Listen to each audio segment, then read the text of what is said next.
Much more ancient people knew about the principles of leverage. The Egyptians, long before, used levers. They had a tool that they still use today, called the Shadoof.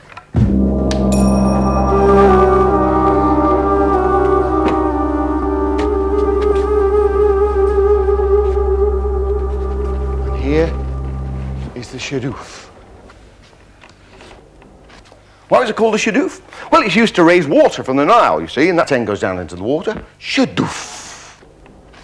Fill up with water, and then bring it up, bring it over, and pour it onto a higher level where it would irrigate the fields. And it works very well. It's like a seesaw, only it's off-center. The fulcrum, or the pivot point, is to this end. So you've got a short end here with a very big weight.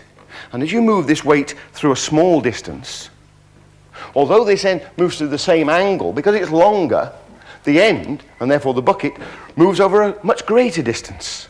But if the Shadoof works, and it does, it still works today, then you could use it in reverse. If you had a lever with lots of men pulling down on this pole, you need very little effort to raise a great weight. And with lots of people pulling down, you could lift enormous weights. So it's possible that you use this kind of device for moving the great blocks that they built the pyramids with into place. Nobody can be sure, but they could have done it that way. The amazing thing about this leverage system is it's very simple, and it's the sort of leverage system the body uses. Put your hand like that. After a while, you get a pain in your back, but don't worry about it. If you're going to lift, what you have to do to lift that hand is shorten that muscle. But you only shorten that muscle a few centimeters. To lift the hand, perhaps a dozen centimeters or even more. So you've got your first-class lever. However, we normally lift like that.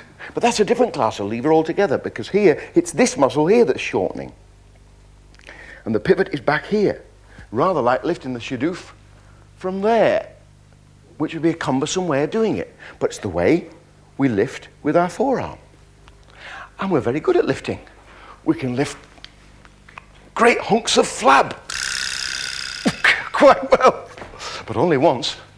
This principle, this leverage system the body uses is very effective. And now, with modern machines, we use almost the same principle of leverage in machines like this. Hang on. This is a camera mounting, and it works very like an elbow. This is the cameraman, Clive, and Damien on this end, shoving the thing along, and you can see it working now. Rather like a folded elbow, and now it's opening up. And the muscle is here. Hydraulic system. You get immense power in this tiny tube, enough power to push this lever up and that great slobbery, and all that weight up there. Sorry, Clive. But the question is, as he goes up, how come he doesn't tilt over backwards?